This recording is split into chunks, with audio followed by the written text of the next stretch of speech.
সোহাগের অপহরণ। ডিনা সোহাগকে নিজের ঘরে ঘুমন্ত অবস্থায় রেখে নিজে সূর্যর কাছে যায়। সূর্যকে জড়িয়ে ধরে স্বপ্ন দেখে যে সূর্য আই লাভ ইউ বলছে ডিনাকে। তখনই ডিনার ঘুম ভেঙে গেলে বলে, আমি স্বপ্ন দেখছিলাম, এবার তো আমাকে আমার স্বপ্ন সত্যি করতেই হবে। এই বলে নিজের রুমে যেয়ে উপস্থিত হয় এবং সোহাগের ঘুম ভাঙতেই ডিনা বলে, কাল সারা রাত আমার সেবা করতে করতে এখানে ঘুমিয়ে পড়েছিলে।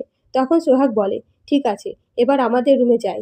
এরপরে সূর্য, বিবেক সকলে ঘুরতে গিয়ে বিবেক বলে, কাল সোহাগ তোকে ভালোবাসায় ভরিয়ে দিয়েছে, তার প্রমাণ দেখতে পাচ্ছি। গলাতে, গালে সোহাগের লিপস্টিকের দাগ। তখন সোহাগ বলে, আমি এই রঙের লিপস্টিক পরি না। তখন সূর্য বুঝতে পারে এটা ডিনার কাজ, তাই ডিনার কাছে যেয়ে ডিনাকে জিজ্ঞেস করে, কিন্তু ডিনা সবটা অস্বীকার করে সেখান থেকে চলে যায়। তখন সূর্যরা খাবার খেতে গিয়ে হোটেলের মালিক বলে, আজকের রান্না ম্যাডাম বলে দিয়েছে, ভালো হয়েছে তো? তখন সূর্য বলে, দারুণ হয়েছে। তখন মালিক বলে, আপনারা জঙ্গলে ঘুরতে যেতেই পারেন, ভালো লাগবে। তাই সূর্যরা জঙ্গলে ঘুরতে চলে যায়। এদিকে ডিনার ভাড়া করা গুন্ডারা সোহাগদের পেছন করতে গিয়ে জানতে পারে সোহাগরা জঙ্গলে যাবে, তাই জঙ্গলে যেয়ে উপস্থিত হয়। অন্যদিকে সূর্য, বিবেক, মিতা গল্প করতে করতে এগিয়ে গেলে সোহাগ পেছনে পড়ে থাকে। তখন সূর্য সোহাগকে ডাকলে সোহাগ বলে, আপনারা যান, আমি আসছি।